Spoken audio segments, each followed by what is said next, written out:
Lionel, is that you? There, I think I got it.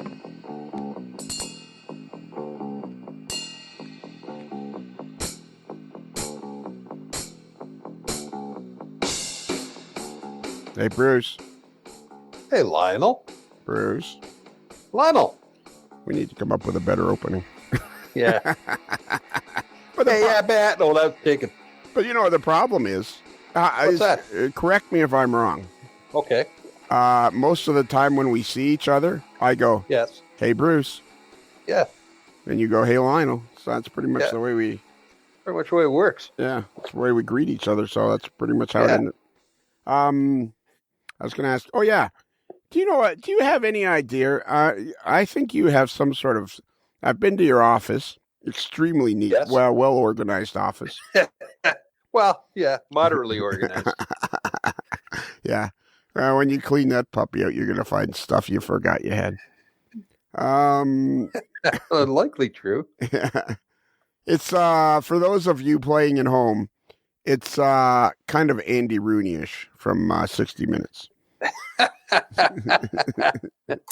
What he's trying to say, there's stuff piled everywhere. Yeah, everywhere. But it's neatly piled. Yes. So anyways, I'm sure in amongst all your files and all the books you keep, and you're a learned man because you're a professional engineer, do you have any idea if this is the first podcast since the last podcast? You know something? I've been keeping that list not only at home, but also in my office. And there's a little piece of paper on my desk that says yes. Oh, okay, cool. Remember that? You know what? You know how we've been doing the 37-part Dave Abeles trilogy, which turned into like a 52-parter. Exactly. It was kind of like Star Wars. It just kept going and going and going. Yeah, a long time ago. In a land far, far away, there was this guy on the model railroad. So anyways, we had all of February was Dave Abeles month. And the first podcast in March was part 3 of the Dave Abeles 37-part trilogy that turned into a 52-parter. And now he often spoke of, during those 3 episodes, he often spoke of his friend Rich Wisneski. Yes, he did. And so I got a hold of Rich. I sent Rich an email and I said, hey, Rich, would you like to be on the show? And he said, well, he listens to the show all the time. He was the one that introduced Dave to it. And he said, but he's not very interesting. So I said, perfect, because the show's not very interesting. Obviously, yes. Yeah, so he's a perfect candidate to be on this show. Yes, so, indeed. And he works with Dave at the New Jersey Transit System. So we'll ask him some real pointed, some real hard-hitting questions. Some hard-hitting journalism is about to descend upon him? Yeah, we'll find out all about, we'll go way deep into the New Jersey Transit System and have him tell us stuff. Deep into the second basement level at one of the stations? Yeah, we'll have him tell us stuff that he's not allowed to tell to anybody. Excellent. We'll ask him some real pointed questions. Like, why is the rail brown? There must be a reason why the rail is brown. Okay. Can you go get him out of the green room? Sure. Hang on a minute. Rich, are you there? I'm here. All right. Come on out. You can get out of the green room. We hope you didn't go with the green shrimp, which, as Lionel, to his dismay, discovered aren't mint flavored. Yeah, I could have. I thought they were mint flavored. Yeah, see, well, I did not try any because I'm not a seafood person. So, well, there you go. When you see food, do you eat it? Oh my God! Yes, folks, we're here all week. So anyhow, come on in, Rich. I'm on my way. Attaboy. So Rich, I reached out to you when we finally got Dave off the air. And as I said in the intro, you said you weren't very interesting, which is perfect because you've listened to the show, so you know it's not very interesting. And you also work at New Jersey Transit with Dave. That's correct. And he taught. How long have you known Dave? Oh boy, that's a good question. Wait, I know you guys. Time out. I'm sorry. I'm sorry to interrupt you. You say, but you were the one that introduced Dave to the podcast, were you not? Yes, and I should have known better to drop that line. Yeah, because do you feel like some of the questions aren't good ones? Of course not. Oh, okay. But it was the first question. So. Yes, that's true. It was the first question. Absolutely. All right. So how did you meet Dave? How long have you known him, and how did you meet him? Dave was a intern at New Jersey Transit when he first started. I'd be tough to put a year on it. I'm going to say around 2000. And I met him shortly thereafter, but didn't really get to know him well until much more recently, the last 6 or 7 years, I would say. He was a like-minded, someone who's interested in the business and the industry and being a fan. And there was a number of us that worked there that have that same interest. And we kind of end up finding each other, How do you find each other? Do you just kind of offhanded conversation kind of thing? Because let me ask you this right out of the bat. This is one of the hard hitting questions I'm going to ask. When you were in the green room, you didn't hear us, but I decided I was going to ask nothing but hard hitting questions. It seems to me the more I talk to people, there are way more prototype railroaders in model railroading than anybody would have ever imagined. Does that seem? I think that's probably accurate. I haven't been a model railroader my whole life. I've been a railroad enthusiast for a very long time. The modeling is a more recent thing, but I have been surprised to see how many folks share the affinity for the hobby that work in the industry.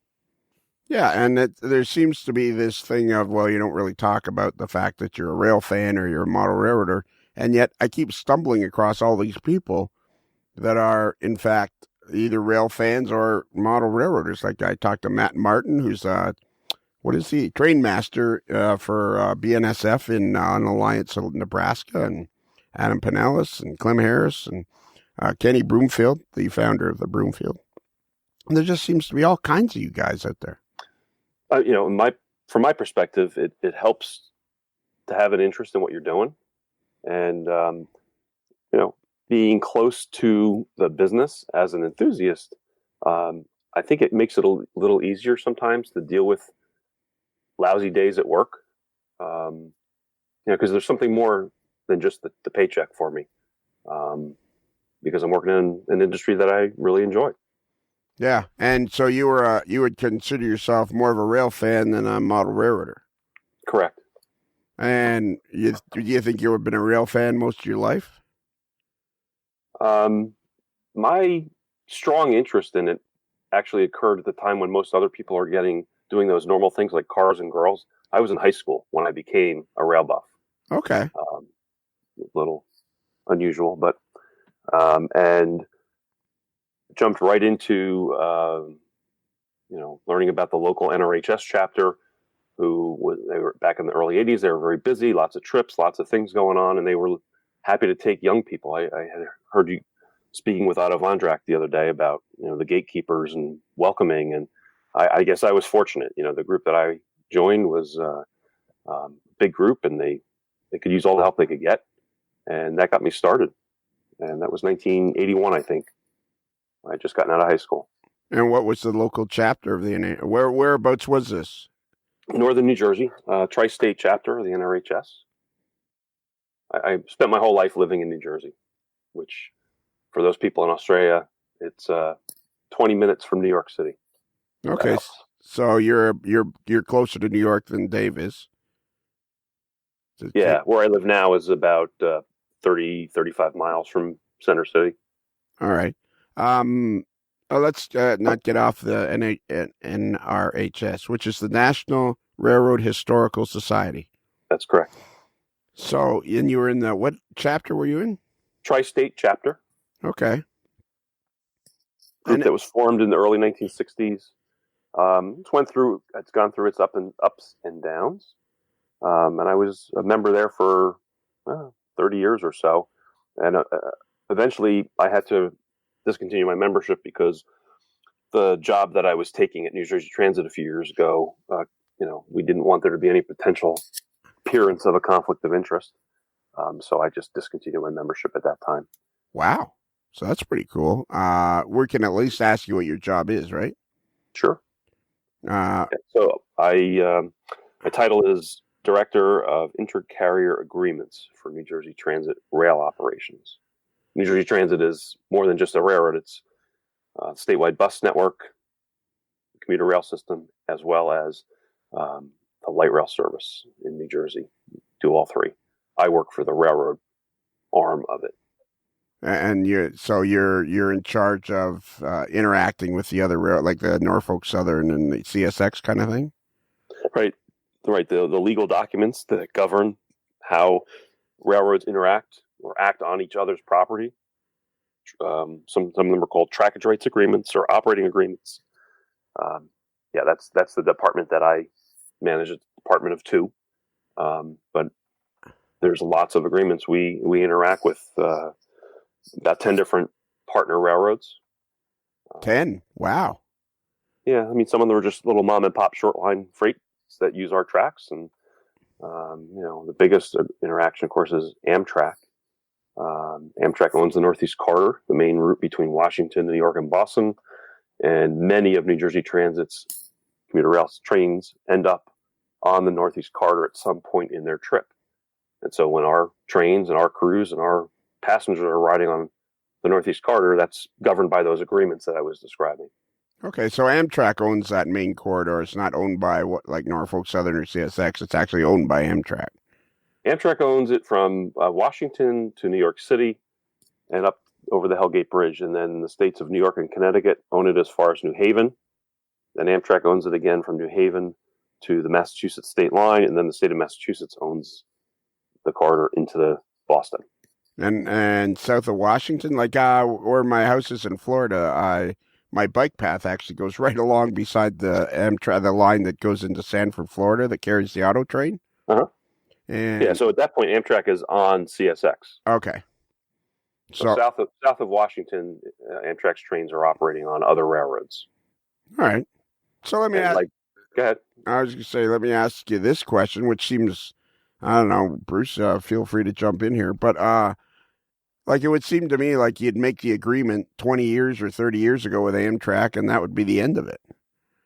Like, is it a kind of an ongoing thing?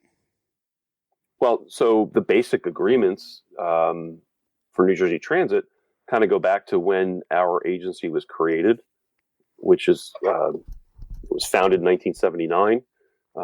That was a very tumultuous time in the railroad industry, the 1970s. In the Northeast U.S., you had all these railroads going bankrupt. Amtrak was created in 1971. The Penn Central bankruptcy led to the failing of other railroads in this region, Erie, Lackawanna, Central New Jersey, Reading, etc. That led to federal legislation that ultimately created Conrail. And that federal legislation created an opportunity for states to acquire rights of way that were used primarily for commuter rail service. So the state of New Jersey in 1978 and 79 acquired most of the 500 miles of right-of-way that we own through that process. And then a year later, New Jersey Transit was created, and we took over management of those lines. Oh, okay.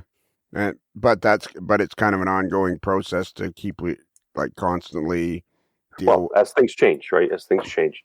And before we go on, all kidding aside, you and I had talked just to make sure the audio was working and that. And you did say, and I don't want you to talk about anything that you don't want to talk about, because I don't want, this show is not about getting anybody in trouble or having anybody saying it. So only tell me what you feel comfortable telling me about New Jersey Transit, because I know that there's a lot of people out there that are really interested in listening to you describe, just like it's interesting listening to Dave. It's really interesting to listen to somebody that's, fairly high in management at New Jersey Transit, answer these questions. I was going to say, you're talking about changes that go on. I imagine that, as time goes on, there's changes in New Jersey Transit and Amtrak schedules that you've got to look at those together and make sure everything meshes and both systems are operating efficiently, that type of thing. certainly the folks that do scheduling and the operating staffs, they interact constantly. At my level, the types of changes that we deal with are things like, I'll call them structural changes. If New Jersey Transit or any other rail operator, Go Transit, if they wanted to extend a service onto another railroad's line, you'd have to negotiate terms of that access. Or if there are major changes, like, for example, the implementation of PTC. Are you familiar with that? Yes. Personal, The positive train control. Positive train control. Yeah. That's mandated by the federal government in the U.S. to be installed by the end of 2020. There are things that change because of PTC that will need to be addressed in agreements. And that's the world we live in. That sounds very complicated. I work with a lot of lawyers, and some of them are, really good people to work with, and some of them are challenging. I am not a lawyer. My job is to sort of liaise between the legal folks and the, we'll call it the operating groups within the railroad, just to make sure that we're negotiating terms that we can live with. So what did you start out doing at how long have you worked at New Jersey Transit? 27 years. And it sounds like you enjoy it. I mean, that's the thing I got from Dave. It sounds like you and his friend Jack and the three of you, it sounds like you guys enjoy it. Yeah, no, I absolutely enjoy it. It's this position I've been in now has been for 6 years. The first 21 years I was in I'll call it the long range planning department. It's changed names several times, but that's essentially what we did.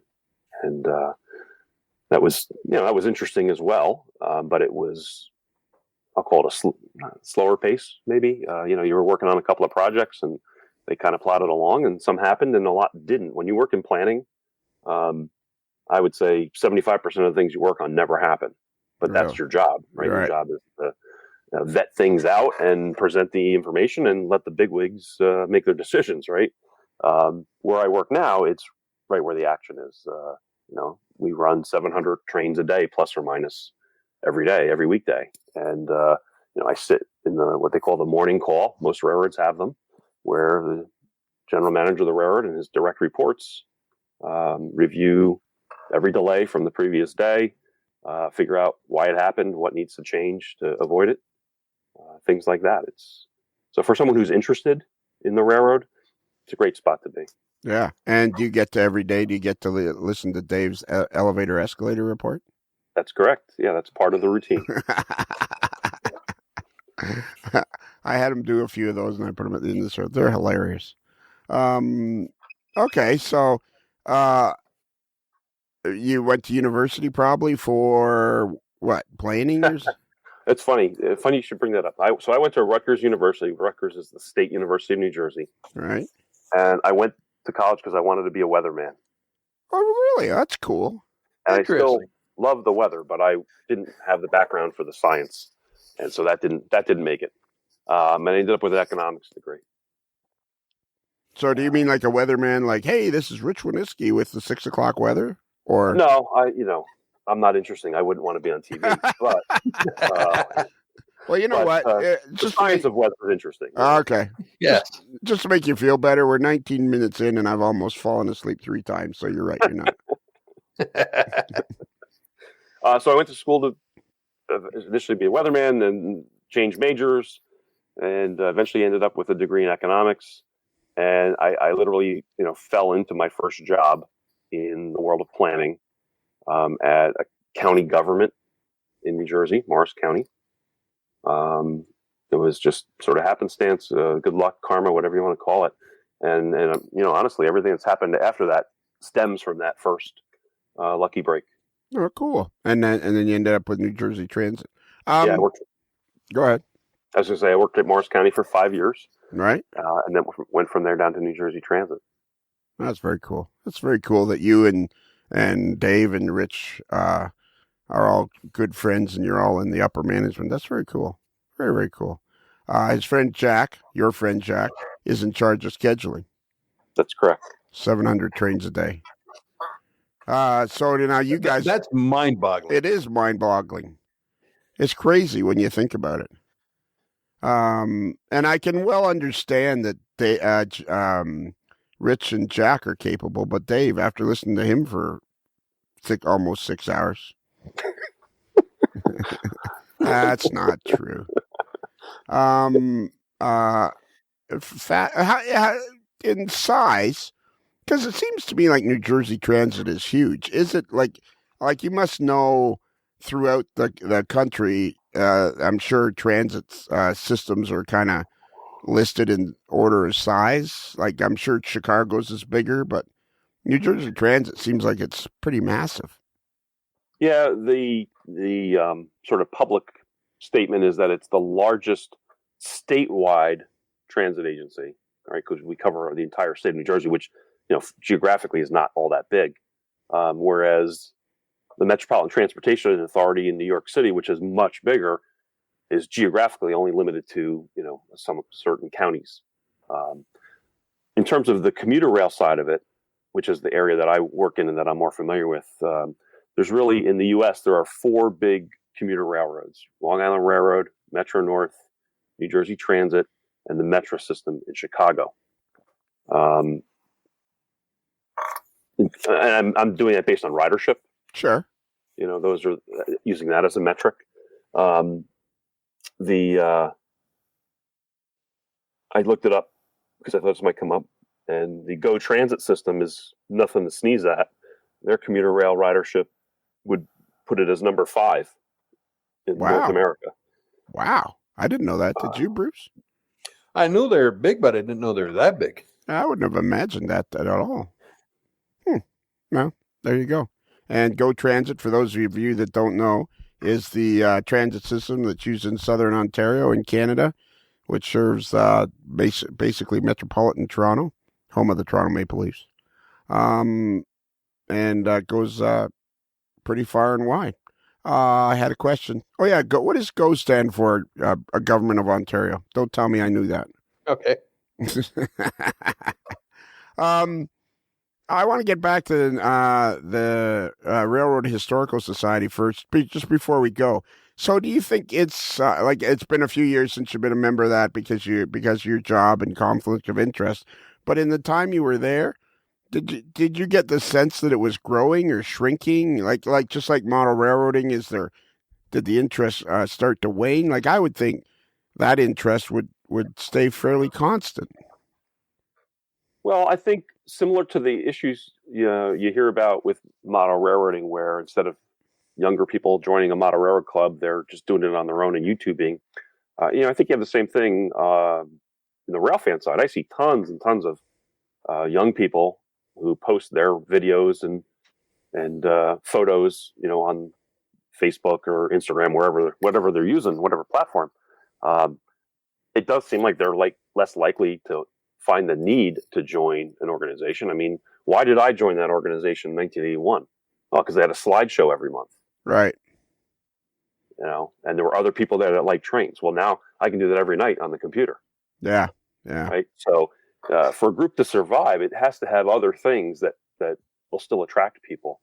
The Tri-State Group has done fairly well in that regard. And they have some, young blood that's involved.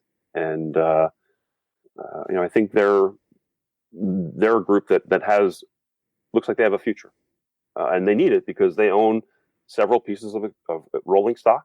They need funds coming in to maintain them. Are you familiar with the Lackawanna painted F3 locomotives up in Steamtown in Scranton? I'm familiar with Steamtown. I haven't been there for 5 or 6 years, but I'm familiar with them. Yeah. Yeah. So there's a pair of F3 locomotives that originally were built for the Bangor and Aroostook.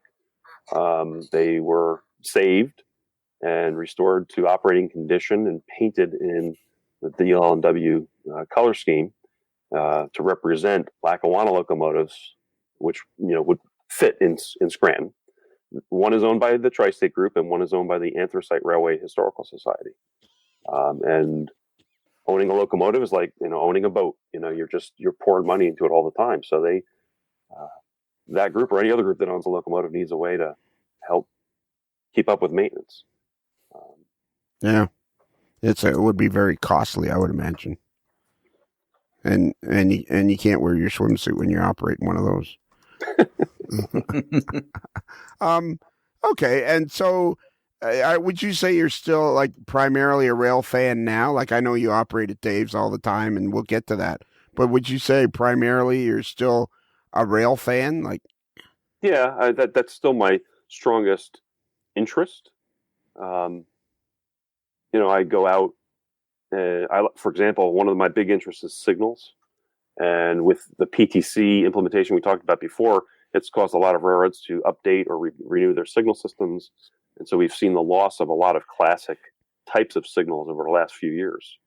So I've made that a priority. I've been out. I've documented New York Central search lights in Buffalo and the PRR position lights on the Pennsylvania Railroad Middle Division. Even last summer, I actually went all the way out to New Mexico to get the former Santa Fe semaphore signals near Las Vegas, New Mexico. okay, and there must be a group or something that you're on the internet and kind of talk amongst yourselves, or to help you figure out where some of these signals are. Yeah, there is a railroad signals group on Facebook, but honestly, the best info that I find for stuff like that, it's the only internet I pay for is trainorders.com. I find that to be a very useful website. Okay, so I can assume from that then you're not on Patreon, and you like the podcast. You're a classic.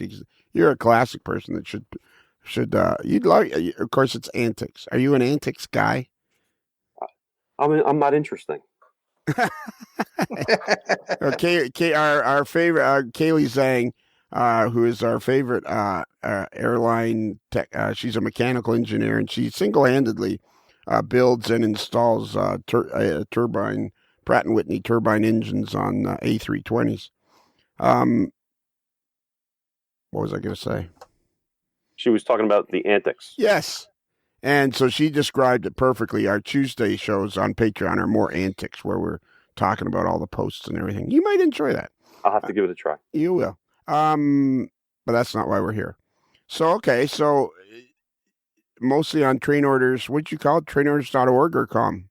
.com. All right. And what is it exactly? It's just a group of message boards, Eastern U.S., Western U.S., Canada, model railroad. They have a bunch of different topics, but the posts that are on there are fairly productive. Many of the posters are really providing good information, and they're not wasting your time. There are some that can be annoying, but you kind of know whose posts to read and who's not. Yeah, sure. Yeah. But I think because it is a pay site, it's a little bit higher, more bang for the buck, so to speak, than weeding through all the stuff on Facebook. I'm in plenty of Facebook groups, don't get me wrong. Yeah. And it's very useful. I'm just saying, when I really need good info, I've had good luck on train orders. Yeah, I think it's the concept of you're paying for something. It's going to be a bit higher quality as maybe the general riffraff aren't going to cough up the money to be in it.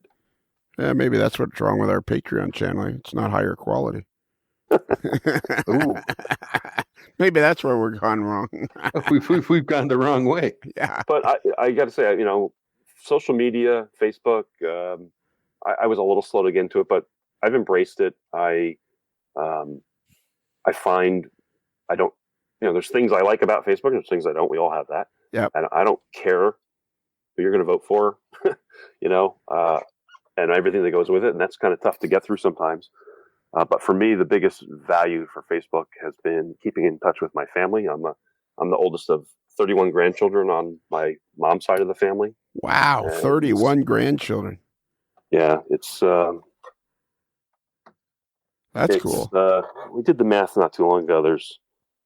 My mom was one of 8 kids, and there's 7 left. Whatever. We don't. Yeah. There's over 100 people when you take in the children, grandchildren, spouses, and the great grandchildren. It's 120 people or something. Now, not that we can all get together because everybody's all over God's creation, but sure, Facebook allows us to stay in touch. Right. Exactly. And if you go to my Facebook page, you'll find that because my mom was sort of like a family photographer type, and I'm a photographer, I've scanned a lot of the family photos, put them up there, and that's how my cousins and I keep in touch. Well, for those who don't know my personal page, I used to work with a fella. We were fast friends. Harold, Shotgun Harold, long story. But he did fix his snowmobile in his kitchen.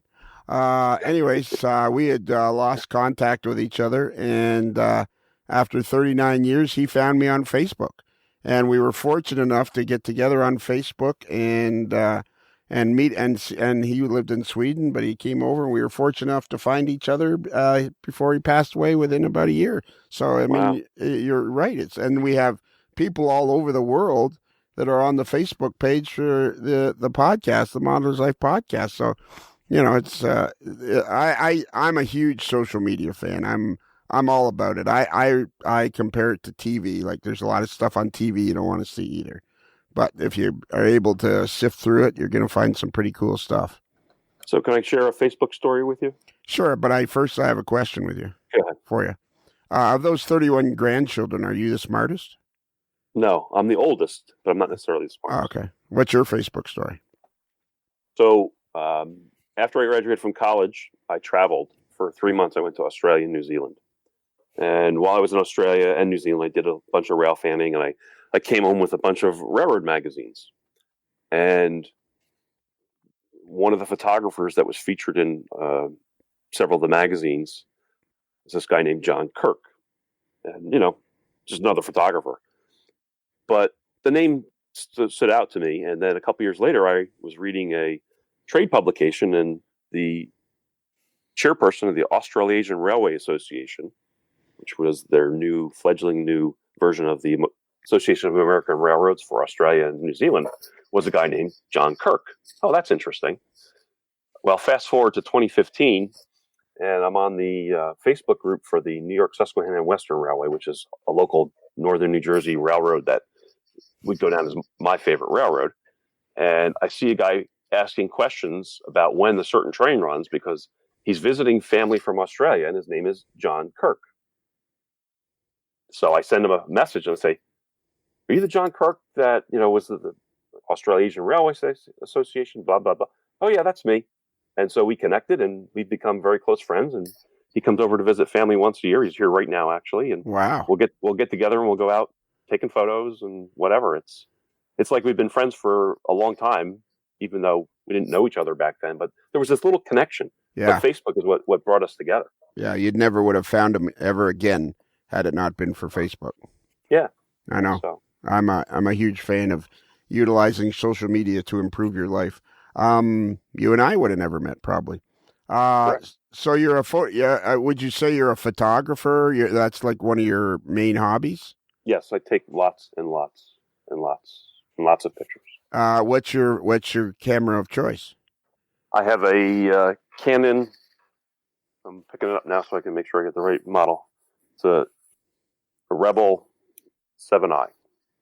Okay, and do you rely heavily on that, or do you use your phone as well, or? I use the phone for lots of shots. When I'm traveling to and from work, I generally don't bring my camera bag to work. Right. And I get lots of nice pictures. So in addition to the railroad stuff, I very much enjoy taking photos of sunrise, sunset, moonrise, moonset, those sorts of things. Those are the pictures that more of my non-trained friends appreciate. Okay. And all right, how about this for a question? How do you keep all you must have tens of thousands of photos. How do you keep them all straight? What is do you have a secret to a filing system, or? I struggle with that, like I'm sure most of us do. I file by day, and I try and use tags to, provide keywords that I can find a picture with. Right. I'm woefully behind on that, but that's all I can do. That's the only thing I could come up with that would have a hope of working. Yeah, because the problem seems to be I take a ton of pictures too. And the problem seems to be taking way more than you can sit down and catalog. It just seems to be a non-ending. You're never going to catch up, so don't bother trying almost. And yet, you start scrolling looking for pictures, and you're like, I know I've seen it. I know this picture is somewhere, and you're scrolling and. Yeah. So, I just wondered if you had some kind of Were you going to say something, Bruce?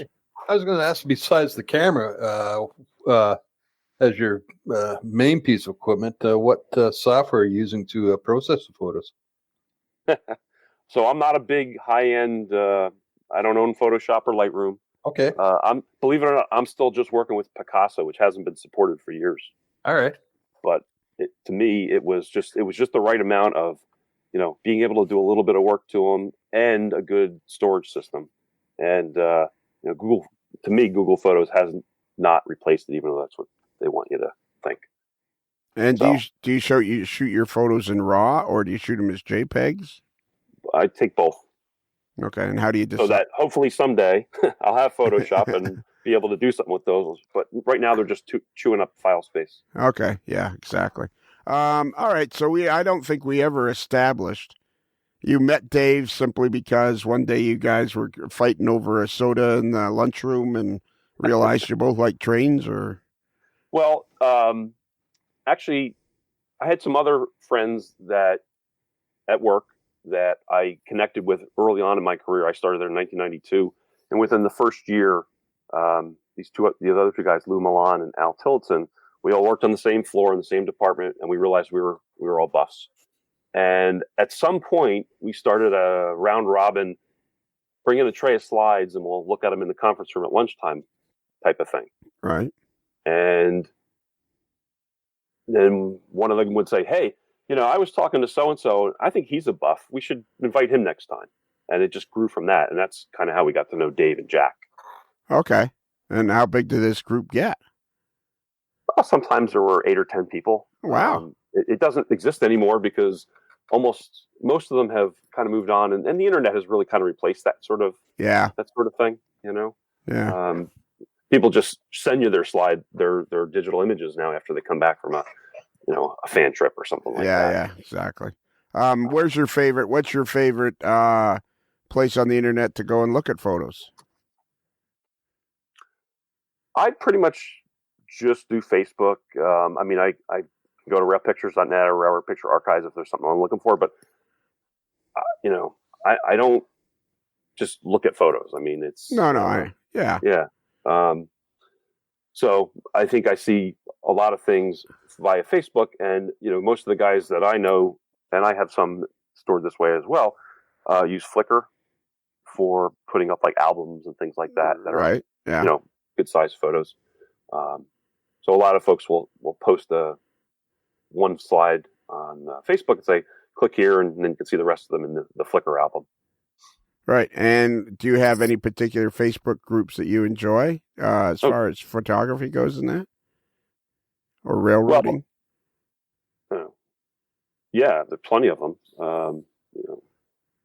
Some of the railroads that I'm interested in, Erie, Lackawanna, New York, Susquehanna, and Western, those sort of local northeastern railroads. Right. So photography-wise, there's a New Jersey photographer's site. It's got nothing to do with railroads, but it's where I get a lot of ideas on places to go to take sunrise, sunset, moon pictures, things like that. Okay. That's been a real growth for me over the last couple of years. When you're raising kids and you're going to soccer games and what have you, you don't have time to think about when the sun rises or the moon's going to set or whatever. Right. Yeah. Now that my kids are grown and I'm single, I'm divorced, so I'm single. Right. I have the time to pay attention to that now, and I think I'm making up for all the sunrises and sunsets that I missed for 50 years. Yeah. Okay. But it's a real focus of mine. I set my alarm on the weekend to make sure I'm up half an hour before sunrise.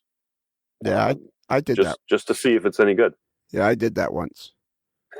Scared the hell out of me. I never did it again.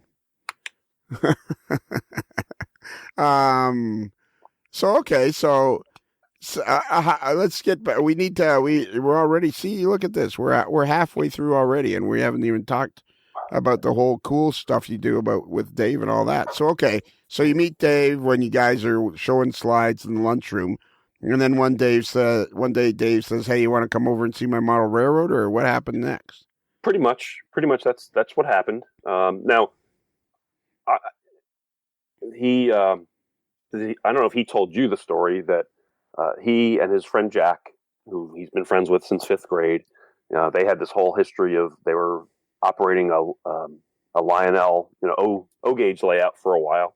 That was in somebody's basement, and I don't know all the details, but and then Dave, you know what? You better stop there because that was kind of hard for me and Bruce when he was telling us that part. So the lady, his dad, went on a date with this lady named Babby. Remember this, Bruce? Bruce is on mute. I'm on mute. Yes. Where's your T-shirt? Yeah. Are you wearing the T-shirt? So, anyways, he went on a date with this lady named Babby, and on the very first date, he calls Dave and says, "You got to come over and see this house." Well, Dave refused to go on the first date, but by the second date, he went over, and this woman her husband had passed away, but she had this beautiful three-rail layout in the basement, and it was huge. It was massive. So over the next 6 or 7 years, him and his friend Jack got this layout operating, and would have it running for family members and stuff like that. And then one day at her Babby's granddaughter's graduation or grandson's graduation, Dave's dad told her that he'd found another woman. And that things kind of went downhill from there. There was no more running trains in her basement. So Dave had bought his old house. Yeah. And he started building his railroad with Jack. And at some point, they had enough of it together to start running trains. And they had an operating session or two and realized they needed more people to make it work. And the story Dave tells me is that he was asking Jack if he thought that myself and Al, our friend Al that I mentioned before, right, might be interested. And Jack's response was, I don't know. We drink a lot of beer. So, nevertheless, they took the plunge and invited us. And Al and I went over there, and it was very impressive. And, because I had been to a handful of other operating railroads by that point in my life, I just instantly saw the potential there. And it's like, yeah, sign me up. And the rest is history. So do you remember what year that was?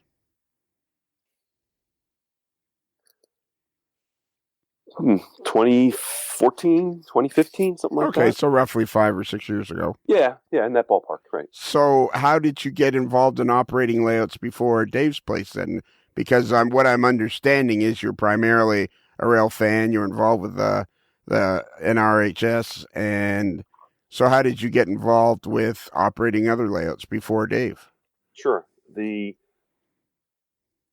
key there goes back to, I mentioned it earlier, the New York, Susquehanna, and Western Railroad. This is a short line railroad in New Jersey that at one point had a subsidiary company that extended as far as the Susquehanna River near Wilkes-Barre, Pennsylvania.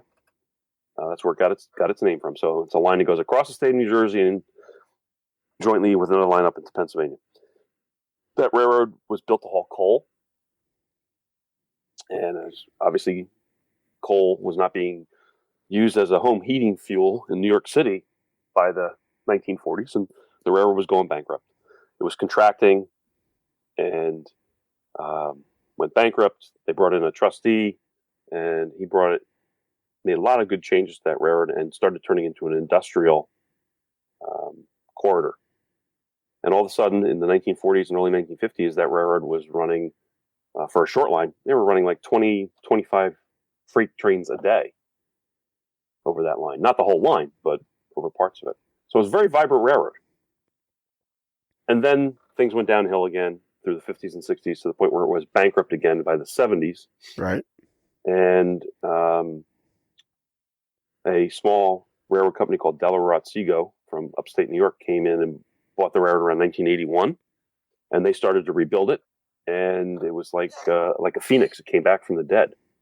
And NYS&W did all kinds of interesting things, including getting involved early in the double stack freight service, in making interesting arrangements to run their trains on other people's lines, and it became the real fan interesting line in New Jersey in the 80s when I was rail fanning. Yeah, I remember. I remember going down there and rail fanning it too. Yeah, I mean, they had all these Alcos and then SD45s and just lots of interesting stuff. Yeah. So I grew up within 5 miles of that line, so it's sort of like my hometown railroad, and I was around for a lot of those early interesting things. And then on top of that, I get this job in 1987 working for Morris County, and one of the projects we work on is a study that looks at maybe we could use this newly reopened NYSW freight corridor for commuter rail service. Well, that's cool. Now I'm getting to learn more about the railroad. I get to meet some people from the railroad, including this guy named Bob Curdock, who was an old-time NYSW guy.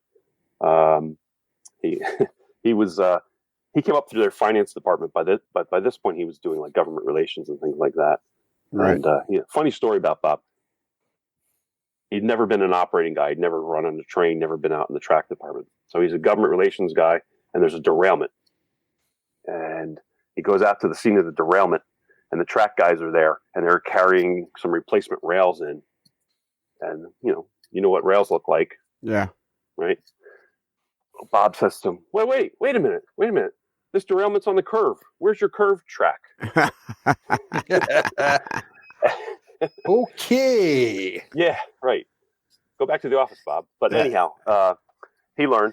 But Bob was a great guy, and he's sadly no longer with us. But he knew that my boss, Frank, the guy I worked for in Morris County, Frank Riley, and myself were both interested.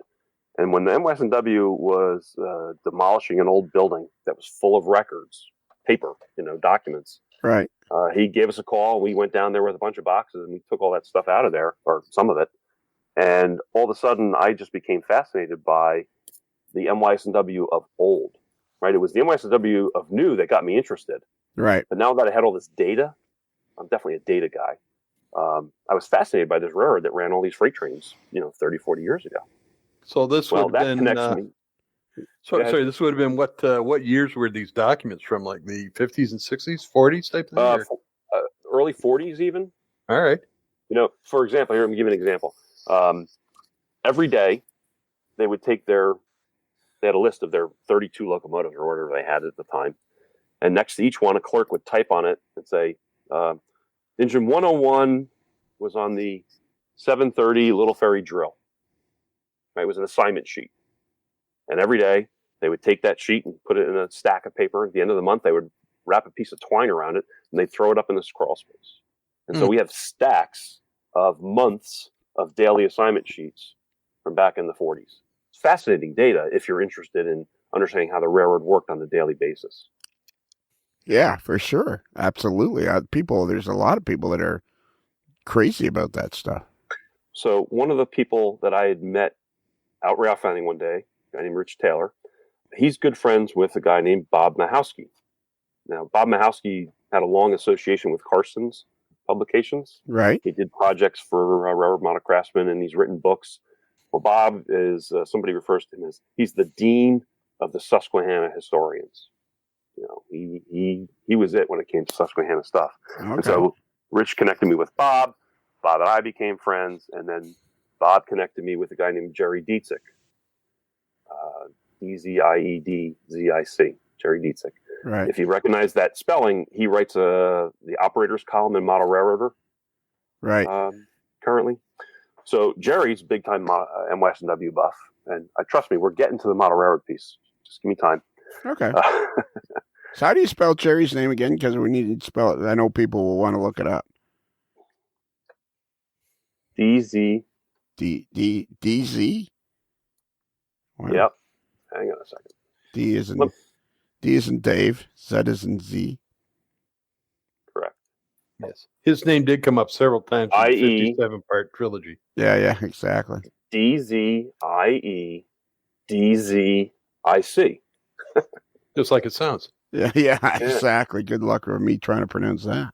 Or go to the Model Railroader and look at the back, the last column.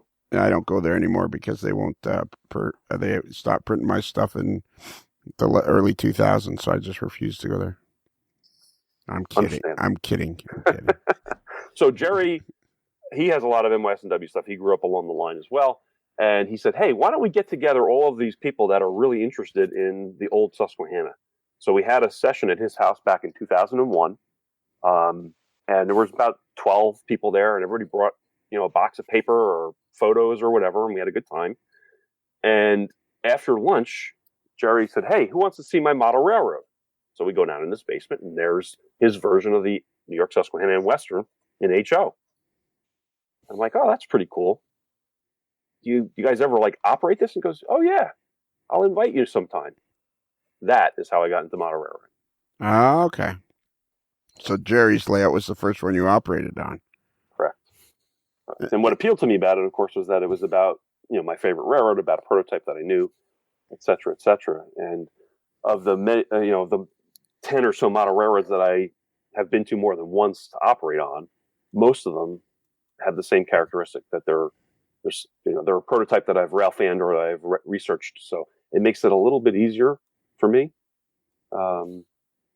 to get it. Right. So were you pretty much hooked on operations then after that first time to Jerry's place? Yeah, it clicked right away. Now, to be fair, when I was younger, I had gotten, at some point, we had some HO trains as a kid, but it was never very successful.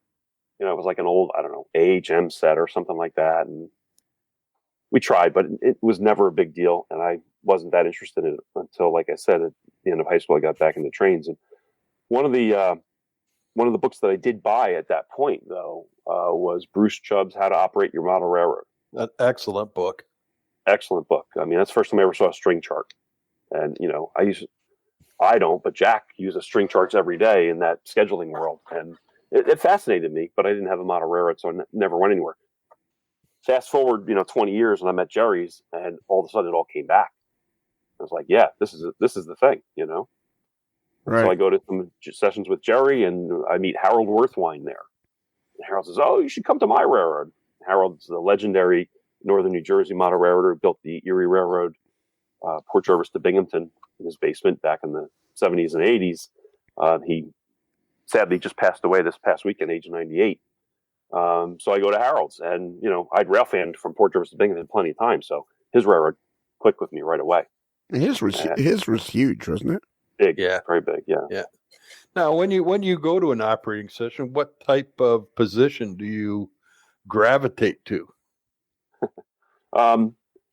Well, it depends on the layout. Like certain layouts, I'm comfortable dispatching at. I'll do dispatching, or I'll do the, if it's a timetable train order railroad, most of the ones around here at least, the dispatcher will dictate the orders to an operator who kind of serves as the operator everywhere. I'll do that. I'm fine running trains. Yard work is probably my least favorite thing. But I'm the sort of person who'll do anything they need done. All right. Okay. So what year was it you think you started operating on Jerry's layout? 2003. Okay. So quite a while ago, almost 20 years ago. Yeah. And then Harold's, and then the next one was Ted Pamprin. Ted has a beautiful, beautiful layout of the C&O New River Division, through Hinton. Right. Set in the 40s, all these big articulated steam locomotives. And it's one of the only roads I've ever been to that's basically 100% scenic. Okay. And I'm sure he's been in the model railroad press, probably. I guess, because I'm not really a modeler in the sense that I don't own trains and I don't ever plan to build a layout. I don't buy Model Railroad or any of those magazines, because it's just not my thing. Right. I read them when I go to operating sessions. Right. Dave has them laying out or whatever. That's when I catch up on them. So we're really lucky in northern New Jersey. There are a lot of guys that have layouts that are, decent sized layouts, and they need operators. And yeah, northern New Jersey seems to be, I guess, of what I gather, is sort of like the hotbed of operating layouts in the state. Is that a fair assessment? Well, I'm aware of a bunch by me. I'd be honest, I don't know. Like in the South Jersey, Philadelphia, I know there's layouts down there. I see that model railroad open house thing that goes on every year in October or November or whatever it is. That there's other layouts. Right. It's like a different circle. Okay. I am connected slightly to that area. I do regularly operate at Ken McCory's PR Buffalo line layout, which is down in the area west of Paoli, Pennsylvania. Connected with him a couple years ago, and I'm sure you're probably familiar with that. That's a whole barn of a layout. It's amazing. I've been there once, many, many years ago. So tell us about that layout, because it's not as well known, I don't think, as it should be. Does that make sense? I mean, the name Ken McCory, you hear the name, but I don't think people really have any concept of what it is he has there. I mean, it's huge. Yeah, he's involved a lot in JMRA as well. Oh, has he? Yes. Okay. Yeah, Ken's layout basically covers the territory from Harrisburg to Buffalo. The old PR Buffalo line, it runs through places like Williamsport and Renovo, plus a number of branches, plus some of the parallel Reading rail lines. It's a fascinating system, and you could go down and run a train from one end of the railroad to the other, and without too much interference, it'll still take you 45 minutes to run the whole way. Wow. Yeah, it's you need pushers to get over Keating Summit. It's an impressive railroad, and Ken's a really nice guy. He's very welcoming. Yeah, I remember that for sure. And how did you met him at another layout or something, or? He actually came to Dave Abeles' layout once to see it. Okay. And then some of the folks that are regulars down there, some of those guys come to Dave's fairly regularly, and they invited me down. And, okay. So what? It's a 2-hour drive, so I don't do it all that often. But I'm sorry, it's a 2-hour drive, you said? From my house, yeah. Okay. So getting home at 1 a.m, Saturday or Sunday morning is a bit of a imposition, but sure. It's worth it. Yeah, exactly. And how many operating sessions are you going to a month? Well, it depends on the month. On average. Average. I would say between 2 and 3. Okay. And do you have a regular layouts right now that you're, besides Dave? Is there a couple other regular ones that you kind of never miss, kind of thing? Well,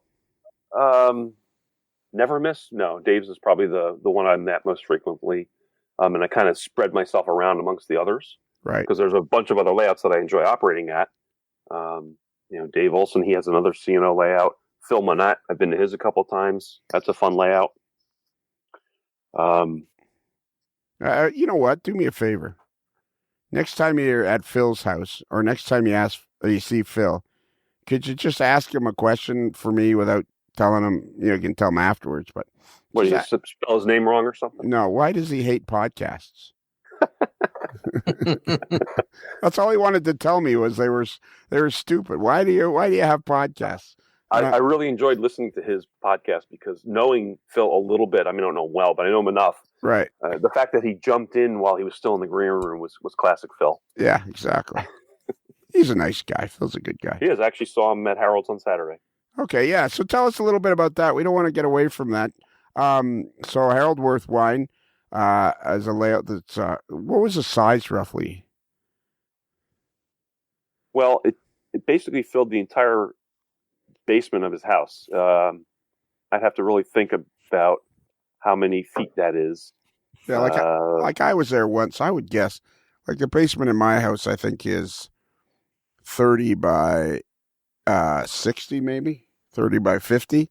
Yeah, and I'm not sure if his wasn't even bigger than that. It was a little hard to visualize because it was in 2 different rooms. Like he actually, I guess there was an addition or something, and the track burrows through the one wall to the other. But it's probably in that ballpark. But it filled that basement, and he had the Erie Railroad from Port Jervis to Binghamton, plus the branch that broke off in Lac-Alaxon, the Wyoming division that went up to Scranton, plus branches off of that, and operated 3 sessions in a cycle. They cover the 24-hour clock, so you do an 8-hour simulated session, and after the third one, they had to sort of start over.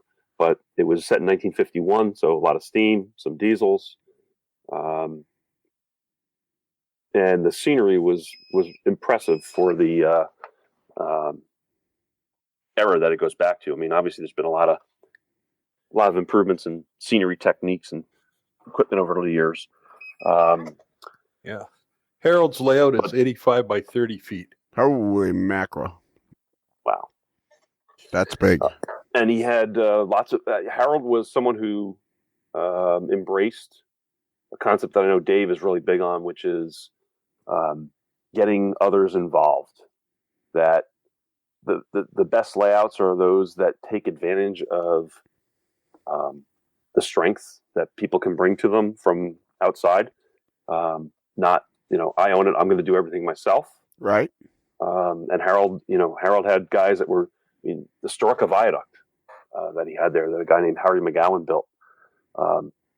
Very impressive. Very impressive bridge. And he had other people that, specialized in building coal mines, for example. And I know Dave, he says that his railroad is so much better because he's embraced improvements, not just to the physical part of the layout, but, operating plan and other things that are way beyond anything he would have been able to do himself. And the end result is a much better model, much better operation, and more fun. Right. And I understand. So for this, it's helped people. I mean, like I say, people all over the world are listening. So Harold passed away. Just we're doing this podcast around Christmas of 2019, which is not the end of the decade, Bruce. Yes. No, it's not. Yes. Yes, it's not. So anyways, so he passed away around the end of 2019, and they had one last operating session kind of thing because he'd been he was in a hospice, and on this Saturday, which was around the middle of December, apparently there was a big operating kind of a one last time kind of a deal. Is that what, am I getting that right? That's correct. It was, his regular operating day was the second Saturday, and he had a group of guys that had been helping him over the years as Harold aged. I mean, he was 98 when he passed. He couldn't do everything anymore, and for the last year or so, he was not even able to get down into the layout room as his health deteriorated. But he had a group of guys that for years had been helping him with staging and cleaning and all that other stuff, and that crew kept things going and continued to have the monthly operating sessions. And as his health declined and the writing was kind of on the wall, jointly with the family, they decided to just do this one last time. And I presume, I'm not that close to the details, and so right. I'm presuming that the house is probably going to get sold, and no doubt the railroad will probably right. be dismantled. Right. So they decided to go out, instead of just having that happen and have the rug pulled out from them. They said, look, let's make this the last one. And as a result, a number of operators that had operated there years ago came back. Some people came with young kids, want to see it one time. There were 60 people that showed up. Wow. Normally there's about 15. Okay. So it was six. So everybody got a turn, kind of thing, and yeah. It was a great tribute to the man. Yeah. It really was. So that must be nice. His daughter-in-law brought champagne, and we had a little toast to him at the lunch break. That's cool. And fittingly, I think he passed the next day. Wow. That's something, eh? So it's a great opportunity for you. So it sounds like you've really embraced, the operating family or that part of model railroading. I mean, it's kind of like what Jim Scores, the fellow that owns NCE, he talks about. He thinks that 50% of model railroaders are still using DC. And I don't think there's that many people involved in operation as you would think, right? Like I don't think it's a big part of model railroading. Everybody that gets introduced to it loves it, but I don't think the general population there's as many people doing it as you would think. I would disagree. I would think there's probably more out there, and that they are working in their own small circles of their friends locally, like. look at what we did.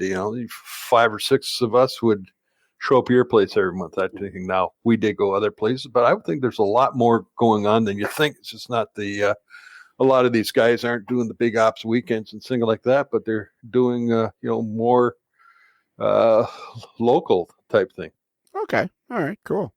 That's my theory. Yeah. Oh, absolutely. So what other layouts do you operate on right now besides? So okay, let me ask you this question. Okay. You seem like you and Dave are really good friends, and Yes. that's your main layout. And why is that your main layout? Just it's just worked out that way. You and Dave have become fast friends, and like Dave talks about how you're involved with it, and he likes the fact that you're involved and all that. So is that it's just worked out that that's your main layout? Well, I think perhaps because it's one that I've been involved with closer to its beginning than some of the other ones. Okay. Because I had been around to some other model railroads. I mean, the amazing thing is that Dave and Jack built that model railroad without knowing any of these guys that they're now all connected with in northern New Jersey that have been operating for years. I know, it's kind of it's an amazing part of the story. It really is. It really is. But I because I'd been to some other layouts and seen how people did car forwarding, things like that. I mean, that was one thing that Dave's railroad didn't really have a focus on, because of course Dave's interest, he loves seeing big trains run, and I hope you guys get a chance. I'm sure he invited you to come see his layout, and you really should try and make it down this way. It's an impressive railroad it's not big, it's not a huge house at all, Right. but he runs 50 and 60 car freight trains. I've heard nothing but glowing reports about Dave's layout, and he said actually we could stay at your place. Just give me a couple weeks to clean up. But No, he certainly did invite us, and he made us feel welcome too, which was kind of cool. David's a really, I know he's not listening to this because he's busy fixing stations. But Dave is a really unique individual, kind of a special. I got the impression after talking to him for so long, he's just one of those kind of special, unique individuals that yeah, he is. We're better off having than not. Definitely, he's one of a kind. Yeah. When I started going to his layout, I just brought things I had seen in other places. Said, hey, maybe we could try this, and from that, Jack, the brain, he came up with using some of those ideas. He came up with a really neat car forwarding system that works pretty well and keeps that railroad really fluid. One of the most unique things about the railroad is that it's got one staging yard that's double-ended, and everything runs out of that. You don't have all these dead-end staging tracks. Right. With trains that run once and park. He recycles the consists, and because we change power religiously, most people focus on the power, not the train. So it works. Yeah, that's a good point. I got a question for you, kind of on the same vein, but I think this will be an interesting question for you. And if it's not, I apologize in advance. You talk about timetable and train order. Mm-hmm. I can't stand it. It absolutely drives me bonkers. I have zero interest in repeating back. Seems like every timetable and train order operating layout I've ever been to, I spend all my time going, something, train order, such and such, stop, and it's like, I do paperwork at the office. No thanks. But it sounds to me like you're probably pretty interested in it. Yeah, I find it interesting and challenging, especially when you think about how the railroads, really operated that way years ago. I happen to be friends with a group of mostly retired railroaders, most of whom came up working in towers. And so maybe that's also part of the reason why I have an affinity towards it. Right. These are the guys that really did it. But Dave's layout is a modern layout, and he dispatches with a computer screen and a mouse. Yeah. Did he tell you about the remote dispatching he's been able to do? No, we never. Well, you know what? I don't know if you know this about Dave, but he's a bit of a talker. And we actually never, after 3 episodes, here we are in the middle of March, Rich, with you. And after 3 episodes, we still didn't get to the remote dispatching.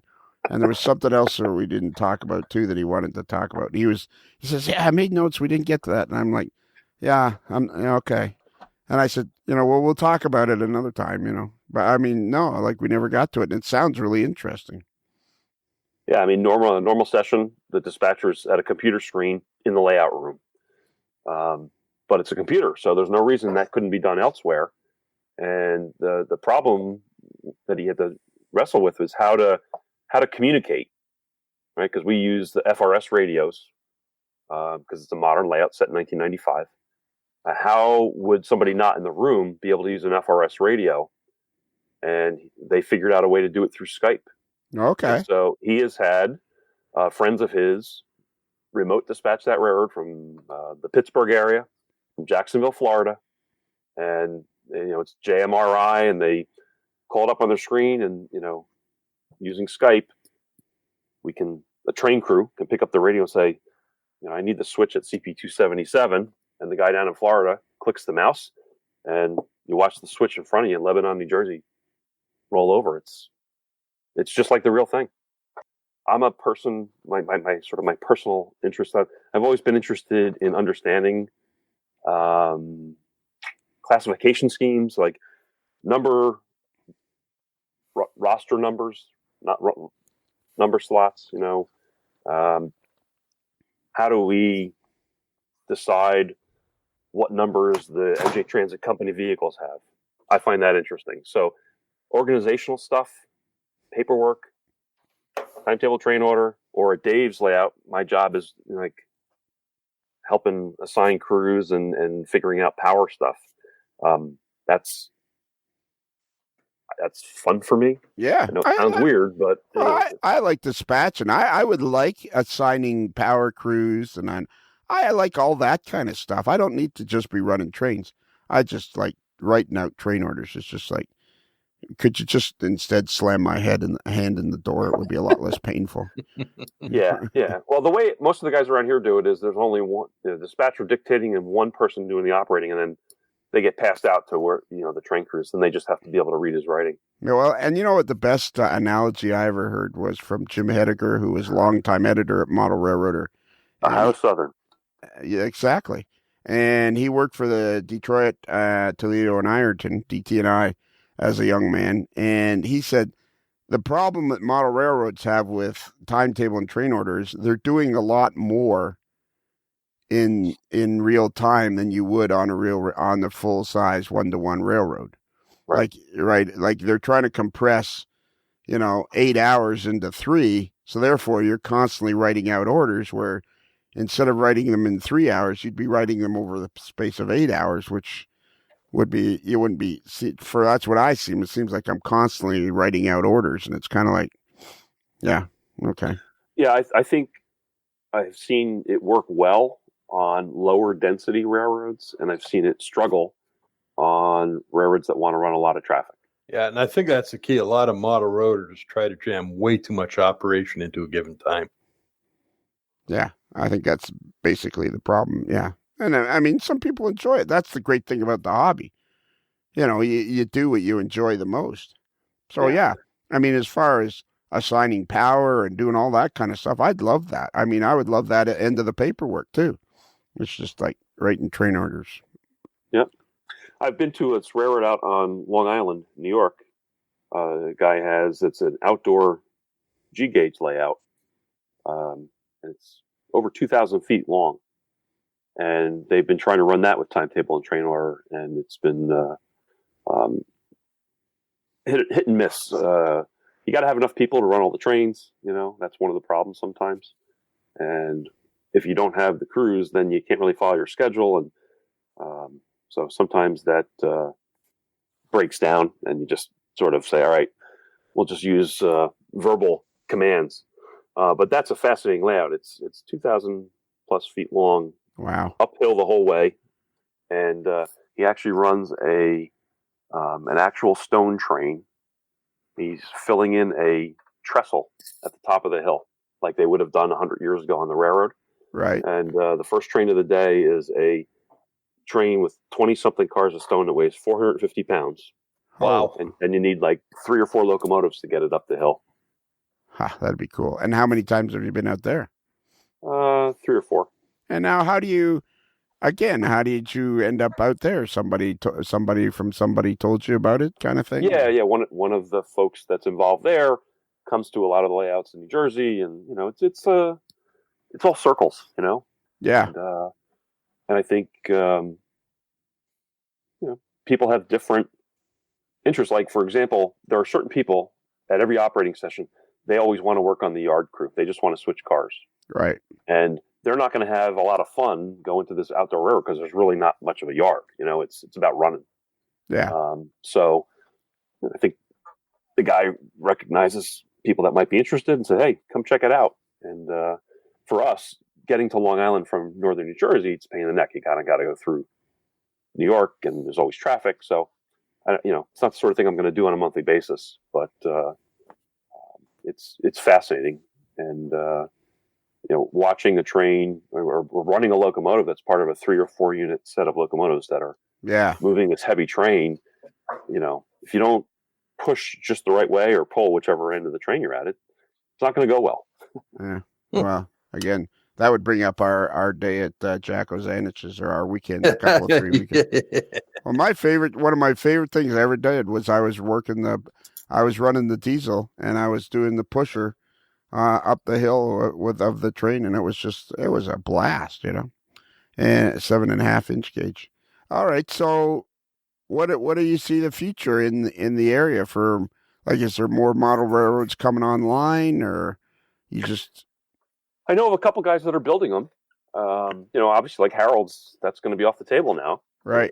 Unless by some miracle, some rail fan or model railroader buys the house with the railroad in it and wants to make the investment in that railroad to keep it going. One of the big challenges, and one of the things that people got tired of going there, is that it was not using one of the standard DCC systems. It was using, I think it was called Dynatrol. All right. Yeah. Which was more of a line of sight kind of control system and very finicky. And I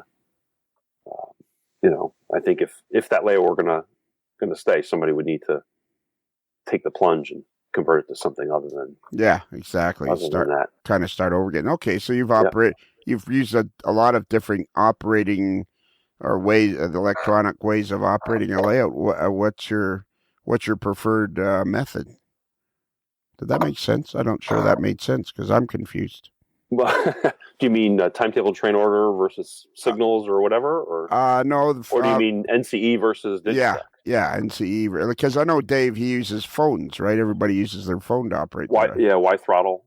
Yeah.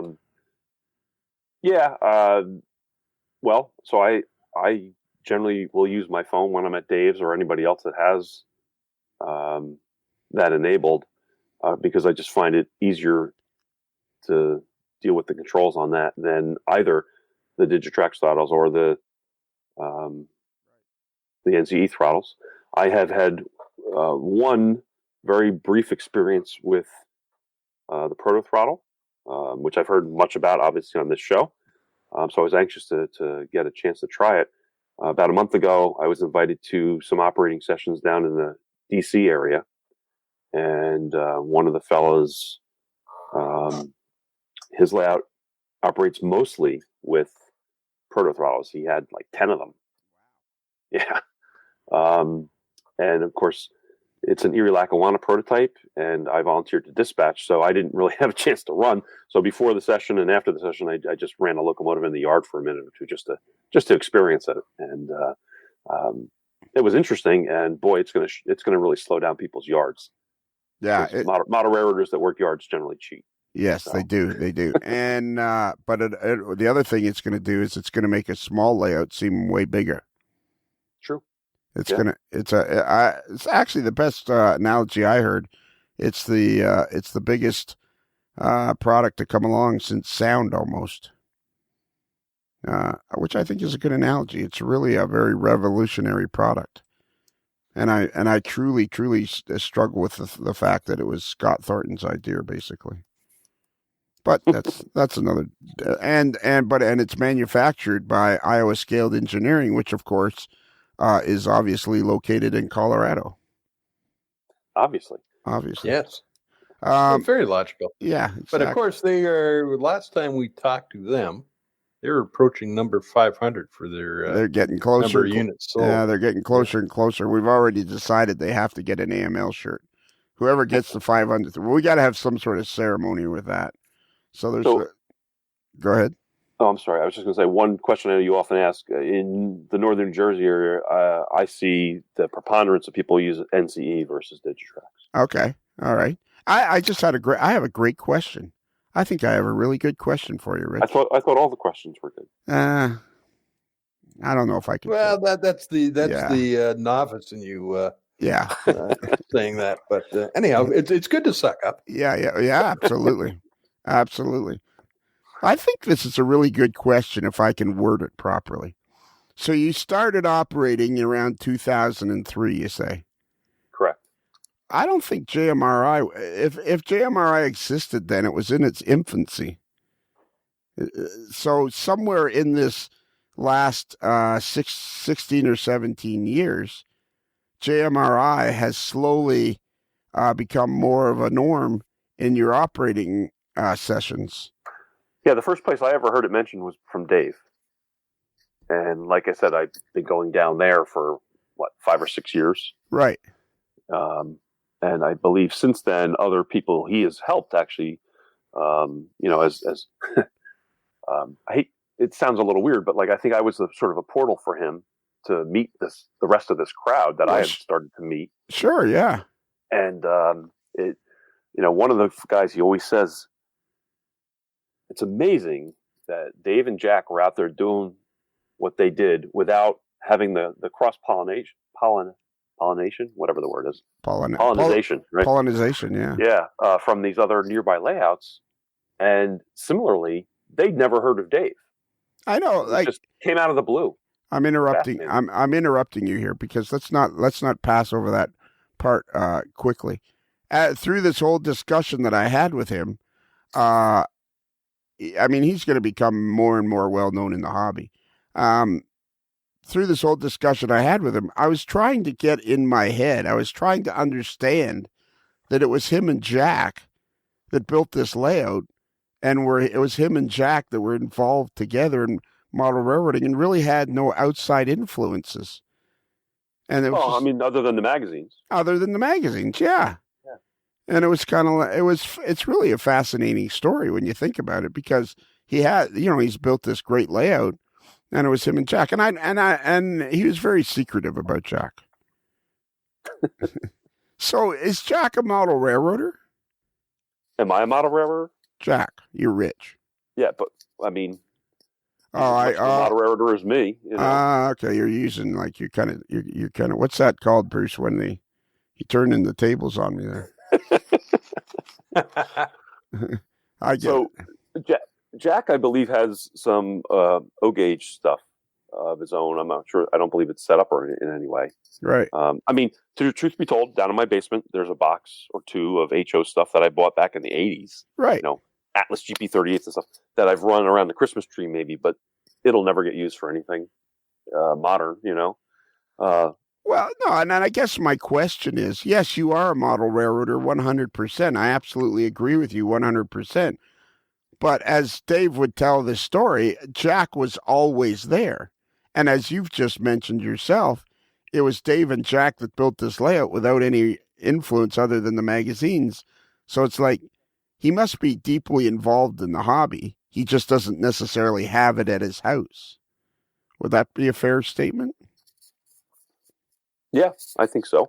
For him, if I were to speak for Jack, which is probably never a good thing to do, but I would say his enjoyment is over trying to find a way to run another train.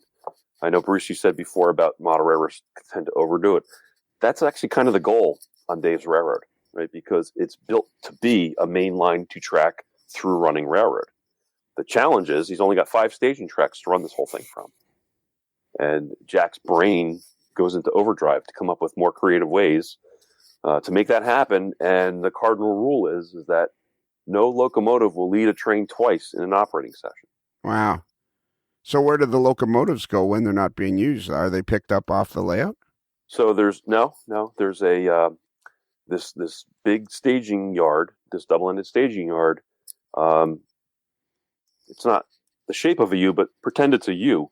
And at the top of the U, there's a lead track that comes off of each leg of the U, merges together, and leads to a engine facility. And so that engine facility can feed both ends of that yard. And it has 5 or 6 tracks, something like that. But a big part of the planning that Jack has to do for each session is figuring out the sequencing of which power sets will work which trains, so that they're not, blocked in by each other, things like that. Right. It's like a Chinese number puzzle. Yeah. Is this a fair statement? The 3 of you guys are having a blast operating this layout and figuring out all the puzzles? Absolutely. And I mentioned earlier my friend Al Tillotson that I work with. He's retired now, but he's I would put him up as a 4th. He dispatches, and he's also the best yard master that Dave has for. He has one sort of online serving yard that handles local business, and then it's purposely built too small for the traffic it has to handle. Right. To challenge the yard master. And Al's very good at that. So do we need to get Jack into the studio then and put him under a hot lamp and kind of grill him? I'm thinking. Yeah. What do you think, Rich? Yeah.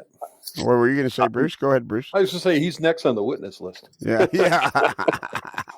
Well, he would definitely be an interesting interview. Whether he'll agree to do it is another question. He seems like a mystery man. Yeah, he's unique. He's very smart, and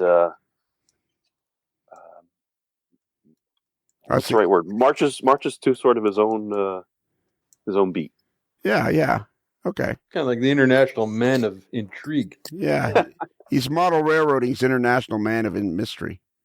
There you go. And JMRI 1996. Okay. So 1996. But in the Jersey area, then was it Dave that kind of introduced everybody to JMRI and got them going on it? I can't say for sure, Lionel. It's just that's a part of the world, part of the hobby that he starts talking about abbreviations and my BD20 detectors and blah blah blah. I'm lost. Yeah. Well, I was pretty much lost for the whole time I talked to him. No, it was great, and that would be the best way to describe Dave. Is I had no problem saying, Dave, you got to explain what that is, or you got to explain it. And he seems quite quite happy to explain stuff to people. Oh, absolutely. He's very enthusiastic. He's very passionate, about the hobby, and he's a very outgoing and giving person. Okay, well, let me try this from a different angle. So the 4 of you go out for an early dinner. The 4 of you go out to operate somebody else's layout. So you drive there together. You've all met somewhere, and you're driving back, and you pull in for dinner. Who's buying? Who's likely? Who's likely to be the guy buying? Oh, it would be a toss up between an even split or actually keeping track, depending on who's involved. Dave and Jack are cheap. No. If anything, I'm cheap. I'm not a big drinker. Those guys can soak it up, Right. Okay. So, well, that was the other part of the equation that, I thought, okay, you got Jack, the international man of mystery. You got Dave, who's very enthusiastic. And then you throw in there, all Dave can talk about is we drink a lot of beer. And I'm going, well, okay. No, but I mean, we drink a lot of beer. Perfect. Yeah, Dave is very interested and very into different kinds of, I guess, craft beers. Sure. The term, when you go to an operating session at Dave's, there's a cooler. Everybody brings something to share in the cooler. Right. He has like cup holders affixed to the fascia of the layout because he doesn't want you to put stuff on the layout, but you're okay to, you know, his rule G is you will have a beer. Right. Okay. Or a cider. He agreed that I could bring cider beer. Like See, that's the only alcohol I actually enjoy is cider. there you go. Because I have a sweet tooth and it's generally sweet. So Yeah. I right now I think Red's apple cider is probably the one I might go to. I'm enjoying that one. What's yours? well, the local one here is Angry Orchard, right? It's a big one, but Yeah. it's actually from maybe 30 miles from here. Okay. Is where their orchard is. And is it angry? Yeah, I've never drank it enough for it to make me angry. Okay, well, there you go. Well, so we've chewed up an hour and 35 minutes, and you're right, you weren't very interesting. So I apologize. I said you would be, and you weren't. So that's good. Is there anything we didn't? No, that was Dave. I was kidding there. You didn't. There was no guffaw or nothing. That was a joke. It was like you were very interesting. Now I feel like I've hurt his feelings, Bruce. Yeah. Me or Dave? Dave's not here. Yeah, Dave's not here, man. Yeah, Dave's not here, man.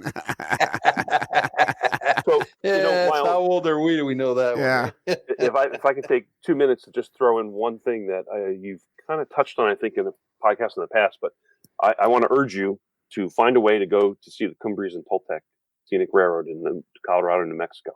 Okay. It's out there near Durango, and it's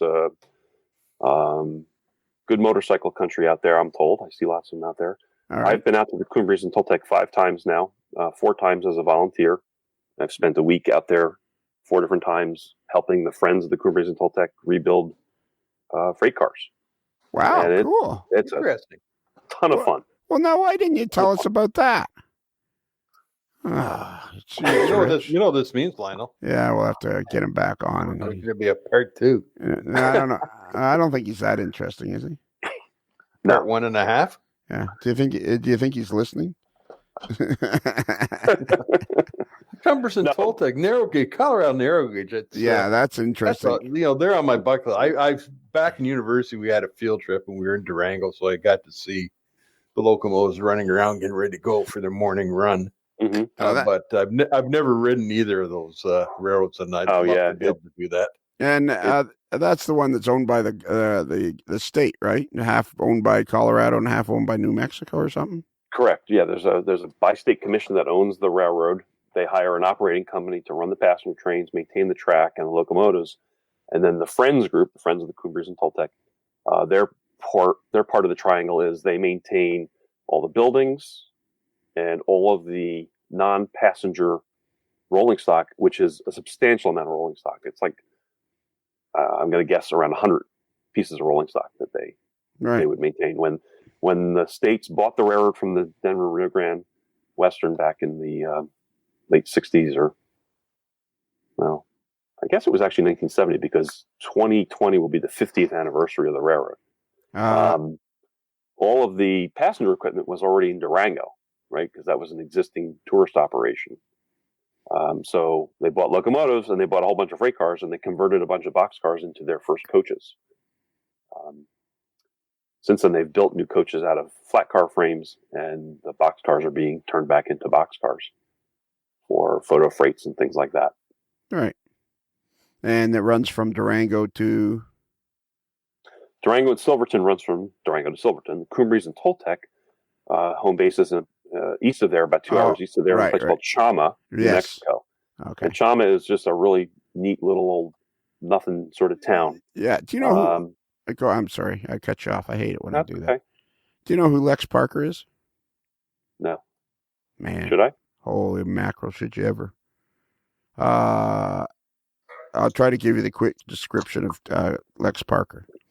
He is a fellow that lives near Buffalo. He lives in Canada, near Buffalo, and he has one of the most beautiful ON3 Cumbres and Toltec model railroads I've ever seen in my life. Now, what's his website, Bruce? Bruce is on mute. Why are you on mute, Bruce? Stop going on mute. I was on mute because the dog was yapping in the background.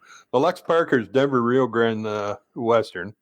And I think if you Google Lex Parker Denver Rio Grande Western, you come up with his page. That it's he's an outstanding. DRGWRR.com. Yes, that's it.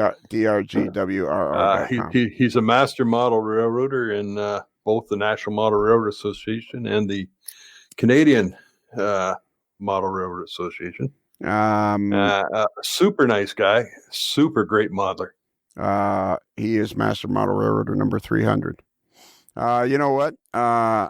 Rich, we have to, you know what? I will trade a visit to Dave's if you let me take you to Lexus. If you are a Cumbers and Toltec fan, you will not want to leave his house. He's one of the most talented modelers I've ever met in my life.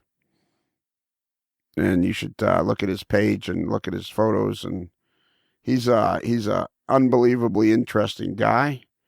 And the best part is my favorite Lex Parker story, which Bruce has been a part of. This is how we'll finish. Lex always has owned a Corvette. Through the years, he's owned different Corvettes.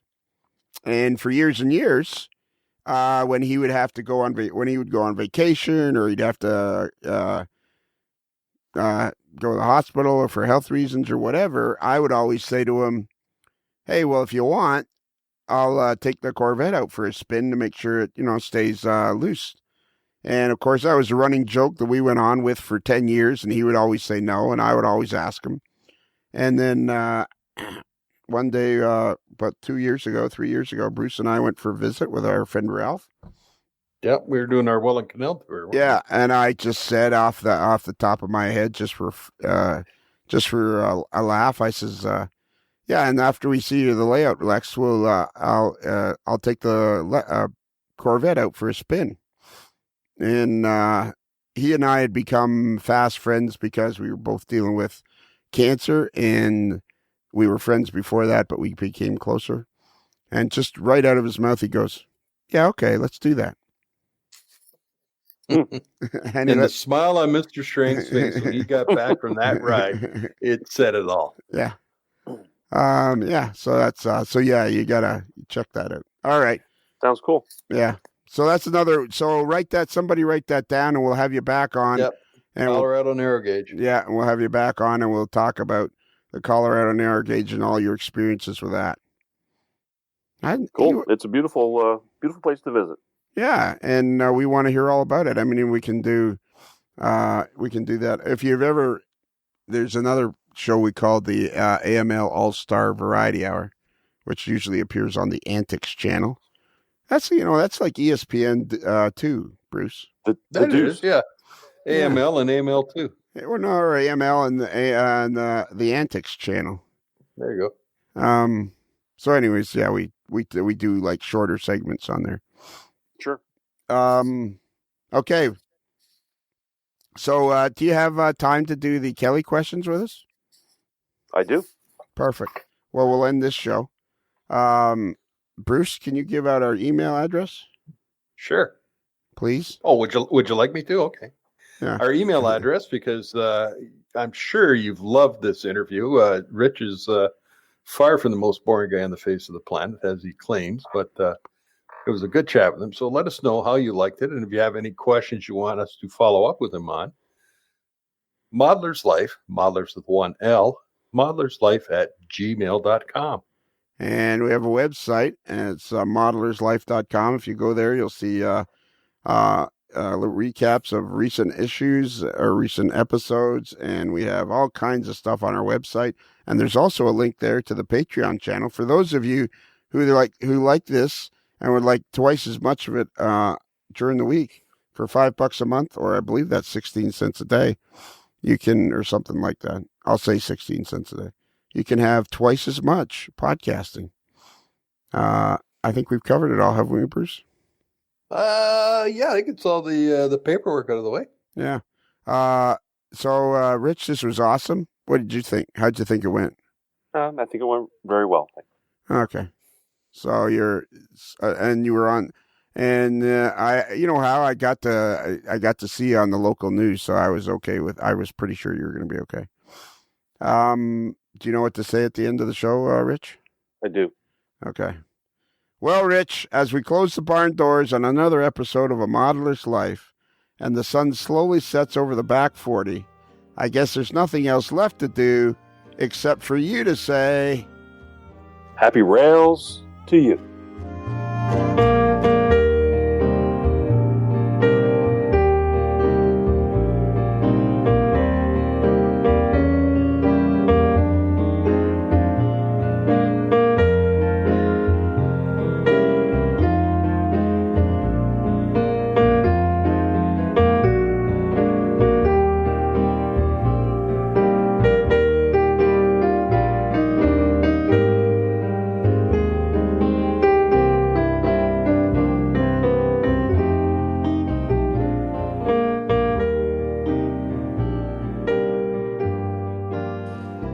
And now it's time for the New Jersey Transit Elevator Escalator Report. Take it away, Dave. Good morning, everybody. Cranford eastbound's back in service. Plainfield westbound also back in service. Vendor had a good day out there yesterday. Hamilton number 3 is out. We think that one's going to be a brake adjustment, but we're going to check it in this morning. The vendor's on his way. At Westmont, we have the DCA out there today taking a look at the testing on the doors, making sure that the safety edges are back in tolerance after the outage yesterday. Newark Penn Station number 3 is out with a skirt panel reset, and Newark Penn Station number 17 is back in service after a reset this morning. It's another Lincoln Homer.